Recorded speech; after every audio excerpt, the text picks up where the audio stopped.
As I always do, I sit down and I try to write down a list of things I want to talk about this week. Things that went on, things that didn't go on, things that could have went on. And looking at this week in general, it's really a real good look at horse racing, right? We had the lows of what went on with unfortunately Union Suit. We had the highs of No Free Lunch looking fantastic, and also Looks Like Money looking tremendous. A little bit in the middle, finding a race for Locatelli. Class didn't fill in the meadow, so I opted for Northfield Park. And I opted for Northfield Park quite simply. We could go to the Meadowlands, I just didn't think he was ready. And after looking at his schedule, I did get the staking last night, and I had hours I went through it. I was happy with what I saw. Still want to revisit a number of the horses, and there's a number of our clients I talked to out there, just overall, either they're stakeholders or not, people that look at what we've done. I know you can have the people that say, we never won any major stake races for the most part, so why are we entering in them? Well, because we want to win them. That's why. But we can't overstake, and that's always such a slippery slope, is staking as opposed to overstaking. And there's always a conservative road of understaking. Just that's the way I went. And I've always told you guys, and I think it came true last year in particular, and it will again and again and again throughout time. If we don't stake properly, the horses we might sell won't sell. And we saw that with World for Two. I wasn't able to move him because he wasn't staked heavily enough. Then you had a horse like the Tactical Landy filly. Oh my God, I'm losing my mind. Anyway, we wouldn't have been able to sell her if it wasn't for the way that she was staked. So there is an argument to be made about, although we're very careful, and I don't like using words like investment in this game because I think it's a terrible investment. But investing in staking, I believe, if we're already down the road of buying the horse and potentially moving it down the road, because we will, right? We've been a little more aggressive with our sales. I think there is a component where the only investment I can really see is saying, okay, we really need to look at the way that we stake our horses, because if we're going to sell them down the road, they have to be staked. And I always use the comparison because the first thing that pops into my mind is the house behind me, my house. I was getting the roof done 3 years ago. And of course, they have a million different, anything from, shingles to crap to metal to this. And I didn't end up getting the best roof, but kind of close to it. It wasn't that metal, that hard metal. It looked cool. That gentleman over there got it. Looks really nice. Because when you sell this house, if I ever sold this house, you would get that money back, right? And it would only make it more interesting to buy this house because you know that roof is guaranteed for 20 years or whatever the hell it's guaranteed for. So much like that with horses, not the same, but similar in saying, well, I would buy your horse. What's at stake to, because I want to race in those stake races down the road. And that's exactly what took place. That's exactly what took place this summer. So, I want to talk about the horses. I want to talk about staking. I want to talk about the sale that didn't take place, that will likely take place online this coming week. And I had a ton of people reach out, and I'll touch on that really quickly. So the Meadowlands sale was canceled. They had 40-some entries. It wasn't enough to hold the in-person sale. But a lot of those horses, I thought they'd show up in the last sale, and none of them did. They had like 10 entries. It's like, what the hell is going on? Where are the horses at? The problem is that the sale was slated for the 16th, which meant a lot of those people would qualify the week of the 9th to the 16th. They want to qualify the horses, take them over to the sale. Well, because the sale was on the 9th, they didn't have time to qualify. So I think a lot of those people, maybe 20 or 25 of those decent quality type horses, are going to end up in the next preferred online sale. So we have a number of clients that said, I want to be involved. I'd love nothing more than to buy another Locatelli or another Looks Like Money. It might be tough to get Locatelli in at Mohawk right now, and they might have skipped a week at the Meadows. But at the end of the day, quality animal and quality horses are always something we should be looking to attain and acquire. The move that Looks Like Money made the other night was just an incredible last quarter, and enough so that I may have dismissed some of you, my partners with Looks Like Money on racing in the Graduate and some of those added money events. But how can I now? The mile the horse put in the other night was unbelievable. 53 flat, I think, 27 in a piece, and that last eighth was just a smoke show down the lane. The horse looked amazing. So yeah, we are going to stake a horse like him. And again, going over the staking, I want to look at which horses are we dreaming about, which horses are in reality in need of being entered in these races. You know, you look at Ohio every year, it's just Ohio is regional, right? There's nowhere to race other than Ohio. You might slide down to Kentucky, but only if you have a top horse, like top Grand Circuit type horse. But for the most part, there's more than enough in Ohio for the Ohio breds. So it's just making the Ohio payment. Pennsylvania, it's a lot like that. And a lot of the horses we got, I noticed, are Pennsylvania and Kentucky. And the ones that aren't, we still have the Liberty Bell. Are we going to race them in Philadelphia? Or are we going to forego that, even turn them out, or look at something in Ontario if the horses are coming home? Really. So I want to look at what took place last year with a fresh set of eyes, apply it to our staking booklets this year, and then see if we can't do something that, not, I want to use the word frugal, but a little more conservative. There were mistakes. I entered horses in the Swedish Breeders' Crown thinking last year, you know, that if Swedish people were interested in these horses, they'd want to buy them. It didn't work out that way. Now, it's not to say they would, but I never even got one interesting, hey, what about this horse? Not even a hey, good race. Nothing. So that's not going to happen this year. You know, there's some races that overlap. There were some that I noticed they went like 53 for 2-year-old trotters and 2 divisions of 36,000. Why bother? I'm racing an overnight, going 56. So stuff like that. Live and learn. We're always trying to do that. So that was the sale portion. I always have people, and if you see this and you want to be a part of us, I do believe, and I'm almost positive, I do know some horses that are in the next sale, or should be slated for the next sale. If you want to be a part of this, then reach out, let me know. We already have like 25 or 26 names on there. We have more than enough money put together to buy horses, but I want to make sure people don't get left out. So if you're out there and you're like, I might be interested, now would be the time to say something, because we are approaching the point where I could buy 1 or 2 pretty good horses and not have to make a video looking for owners. So if you want to be a part, let me know. And that isn't me just drumming up support. That's just me being honest with everybody. There's nothing I hate worse than having a horse sold out and having somebody say, hey, could I get a share of that horse? Oh my God. That really irks me. Not for you, for me. It makes me feel bad. And it almost happened a little bit. You guys saw what we bought HL Blue the other day. A little bit of a convoluted story there. I had half the horse sold to begin with. Somebody had approached me. I'll be honest. It's my brother, Mark, who, for the record, probably the cheapest human being on planet Earth. He approached me about HL Blue. He said he liked him. He said, would you like to buy the horse with me? I said, not particularly. But I would entertain it. You would have to keep the horse on the east coast of the U.S. for a month till we sort out our stall situation here, because we do have horses that aren't going to stay, right? I just talked to you about cash deals in another video and Bravura. Those horses are going to have to do more. Plain and simple. No two ways about it. I don't have to tell you guys now. You guys know. You know the score. So as we move some of these horses out, we will have stalls open up. But right now we're full. No vacancy. So, and that's never happened before. So Mark ended up buying a big chunk of the horse and wanted some partners on the horse. He found some partners on the horse also. I said that the stable would keep some of the horse and we would train the horse for him if he wanted. But there's only going to be maybe 15 or 20% left. We did have some people that had reached out. By the time you see this video, HL Blue will be sold out. But we did have some people that were interested in HL Blue that I will allow them to become clients. So a bit of an interesting, different mix. Not the first time we've done something like, first time I've ever done it with my brother, but not the first time we've ever done something like this for sure.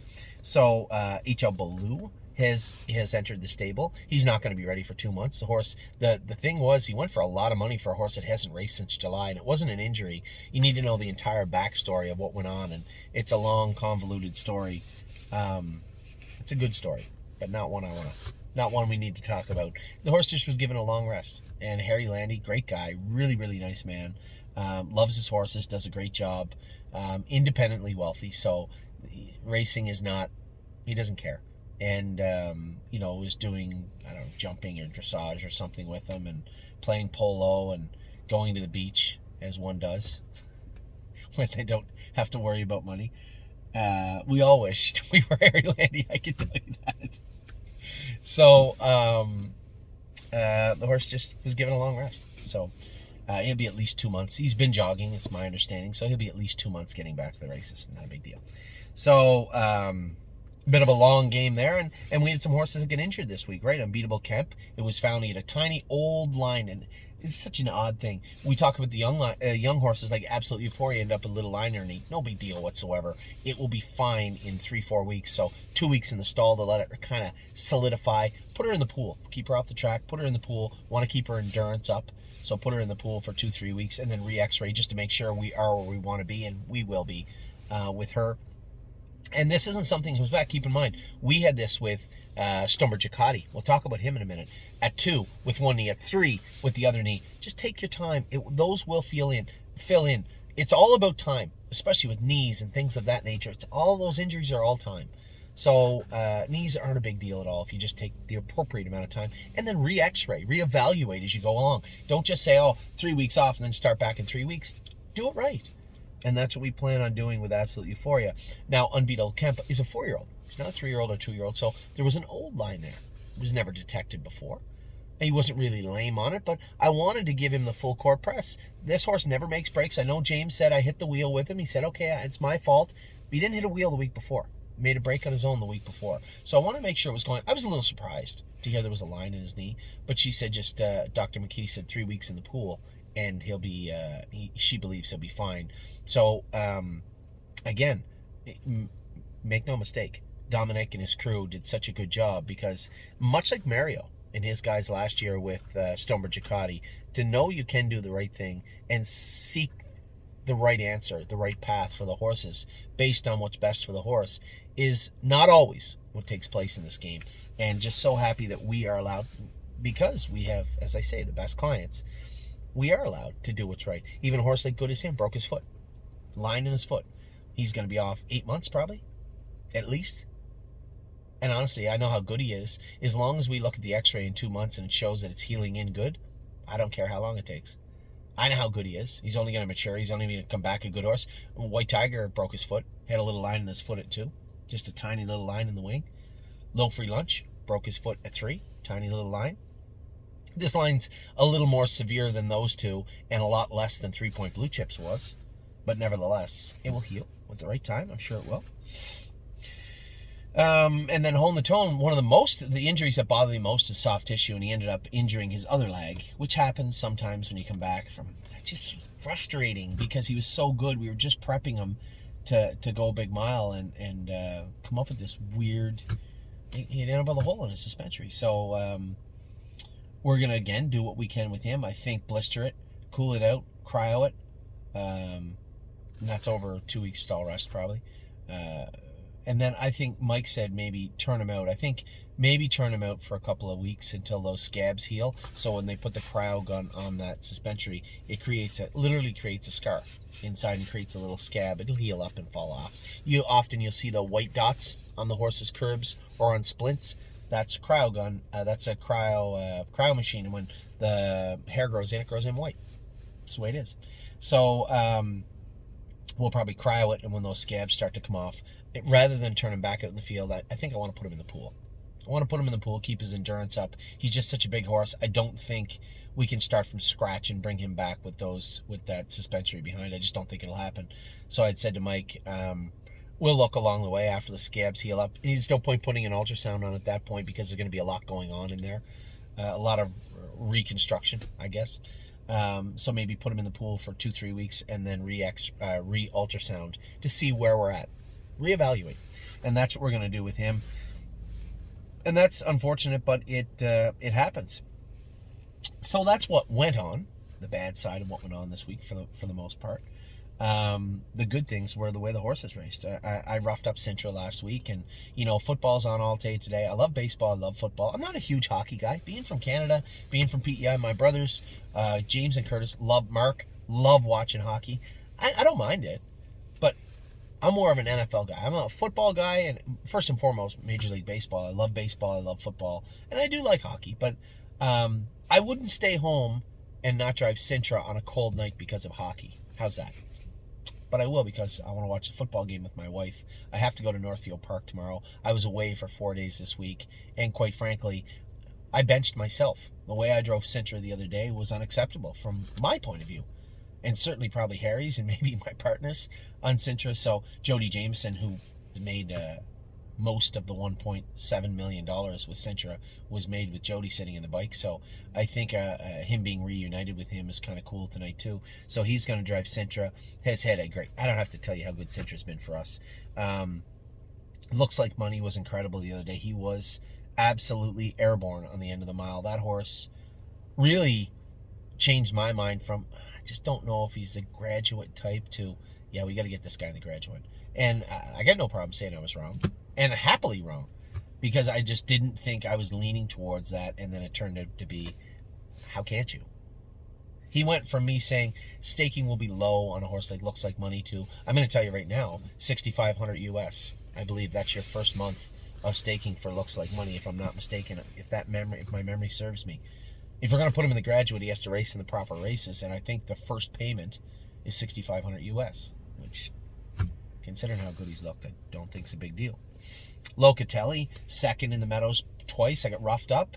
I don't mind that he's on 10 days instead of 7, because he did get roughed up in his last, but drew the 7-hole in Northfield. And I know it's probably a surprise to some people. Yeah, we could send him to the Meadowlands. The Maple Leaf Trot is what I think we should aim him towards. That's not until August. So he will need a rest at some point, but I don't think it needs to be in January, especially when the horse has done nothing but make money and finish 1, 2, 3 in forever for us, for the most part. Yeah, he's got the 7-hole, but aside from Combs Hanover, who now drew the outside of me on a half-mile track, I don't think that he's outmatched by any stretch in there, so he should be fine. I think he'll get around a half. Now, the question would be, why didn't we send him to the Meadowlands? I didn't want him at the Meadowlands. Can he chewed up there? But I do want to revisit this conversation with Harry. I know Harry thought that maybe June or July is when his particular stake races would start, but I don't think they start until August for us. August through right to November, there's enough races for Locatelli. So a short break and racing some more in the Open to get his legs under him, really let him grow up. Now, I don't want him over-raced, but I think at this point, turning him out right now, and again, I want to talk to Harry about it, but it almost feels like he's under-raced. Maybe not. Maybe not. But he's been great. HB Maestro just got picked off the other day at the Meadows. Raced good. I thought he raced better out of a hole for me than he did on the front end. The other day. Could have been a number of things. Maybe he just is a 57 trotter. I don't think so, though. He's kind of a nice horse. He feels like a really nice horse to me. And I think he just got a little lost on the front end, because he was climbing over them when I drove him in the 2-hole, and he was just kind of buggy riding on the front end for Dave, and just got picked off, but raced pretty good. Patrick the Piranha, 4th this week, closing on the end of it, like 27.53, raced great. Kings County got the week off. She said he just touched his foot when he made a break the other day. He's fine. So he'll be in next week. I don't ever talk about the broodmares much, but we're getting close to them. I want to get Kings County sperm count checked, because that's something we can't afford to waste is time with the broodmares. I want them all in full in March. In a perfect world, they would be, and that's what I want them done. So I did reach out. Muscle Chrome can't be bred to Kings County. He's a Muscle Hill, and she's a Muscle Mass related. So I think we'll go to maybe International Money. Who's he by? I gotta look that up. Maybe International Money, if possible, for Muscle Chrome. Lather Up, we'll rebreed after seeing the 2 Lather Ups we have. I love them both. We'll rebreed Capistrano when she's foaled. I think her foaling date, I believe, was April 3rd. We'll breed her back to Lather Up again. I don't see any reason not to. And the rest of the horses, I mean, Stonebridge Ducati and Dustin Hanover looked amazing the other night. Raced out of the mud. You know how much I love the mud, and then to race them both out of the outside. I thought Dustin Hanover would be good, but what a difference. He definitely was under the weather the week before when he was a 3rd in 58, because totally different horse. The week before, I jogged him around. He was quiet. He just didn't seem to have that pop to him. He can be a little ornery sometimes, and it just wasn't present. The other night, had to get the outrider to walk him. He wasn't unglued, but he was looking to do some damage in the post break. He wanted to go. He just had that feel to him. I said, no, we're not playing this game. The outrider was there, and I just walked him up to the outrider and said, babysit, please. So what a difference he was. He was awesome. And you say, he sat in this for you. He made one move with him, left with him a bit, and then the horse was great and raced great. And Stonebridge Ducati, no joke there. Left out of the 8-hole, horse removed, 3 wide in the last turn. He was 3 wide in 2 turns of the mile. and raced amazing. This horse is really starting to come on. But that's what happens when you take care of them properly, right? Mario and his crew did a great job with this horse. This horse was lame at 2 in his knees, lame at 3 in his knees, and is now, come on, because we did the right thing by him. His knees don't bother him at all right now. I asked the vet, I said, any issues, knees or anything? No, he said, the horse was great. And he was right. He was great. And then you look at who's been racing great. No Free Lunch has been incredible. Totally different lease on life. The horse looks amazing. It wouldn't shock me tonight if he'd won the Open, right? So much more scratched. Wheels on Fire hasn't raced in 3 weeks. Austin's horse has been amazing. He's been amazing. But you know what?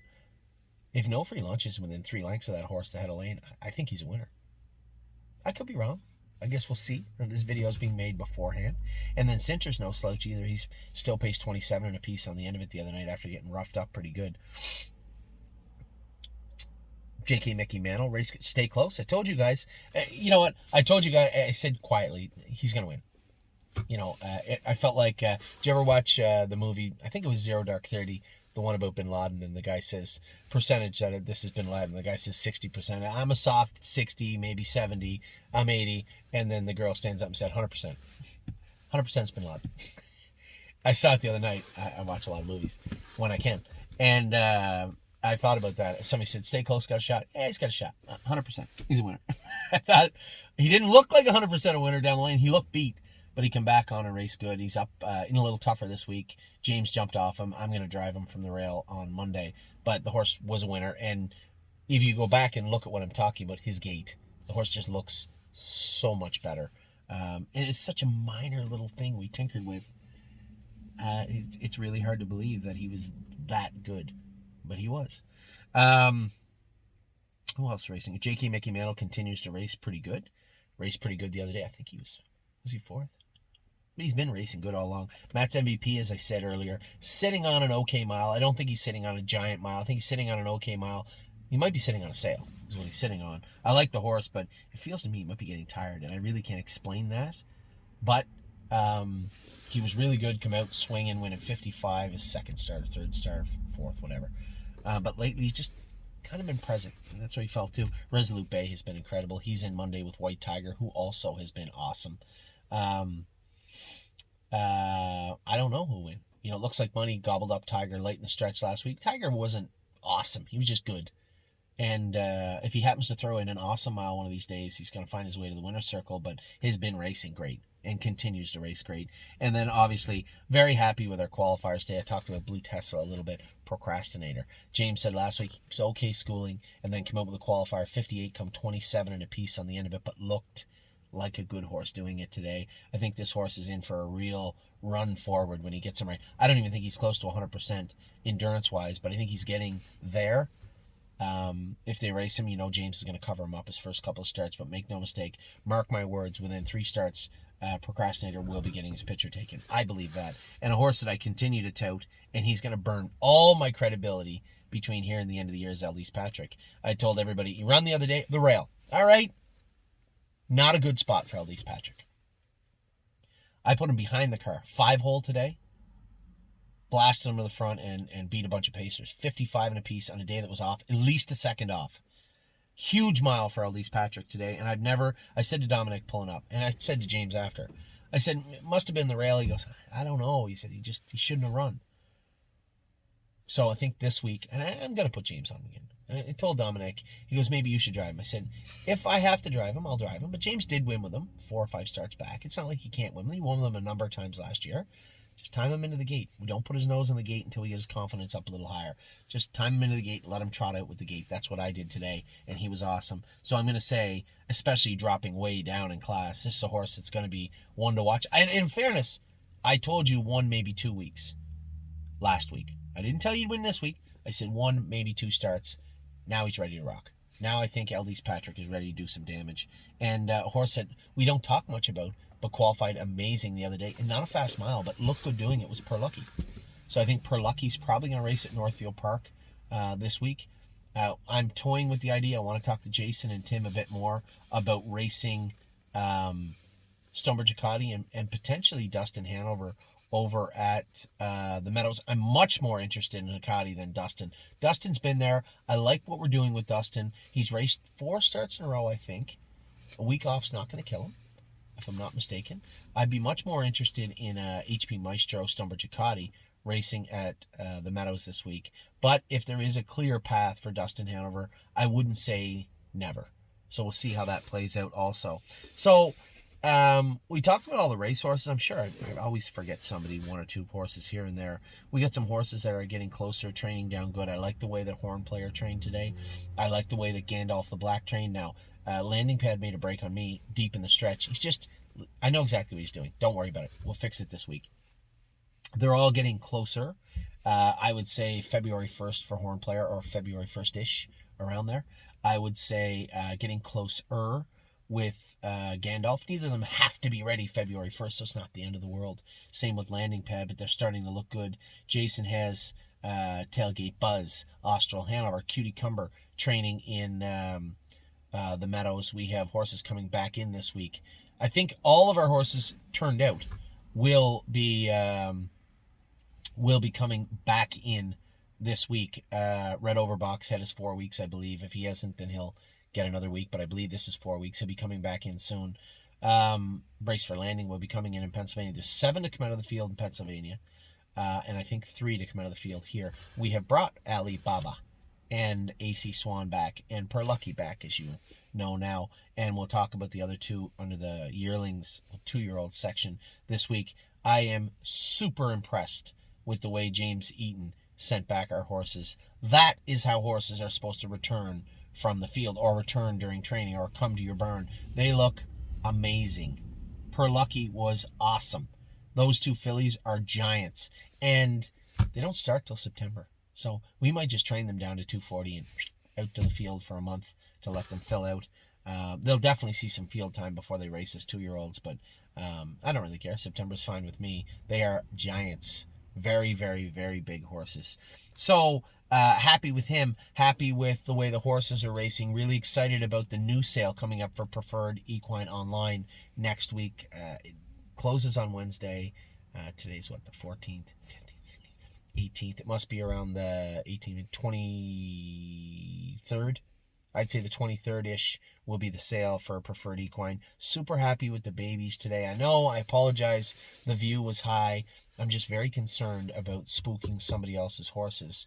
So I just told Curtis, just stay where you're comfortable. Don't worry about scaring anybody. Again, it's all a learning curve for us. We get a little bit lower. And I think we'll be just fine. So with that, happy with the babies in Ohio this week, happy with the babies in Ontario, happy with the way things are going for the most part. It's never perfect, but man, it certainly felt great this week. So with that, that's your opening. I'm going to do the 2-year-olds, 3-year-olds. I don't know if I'm going to do the stables this week because there are some movement. You guys know who's there. And not a lot of movement this week. I think it's 3 o'clock now. I'm just going to do the 2-year-old, 3-year-old aged horses. And have you on your way. So with that, I'll let you go. Just an absolutely beautiful day here in Ontario. I'll talk to you all soon. I hope you had a great weekend, as we actually did. Take care.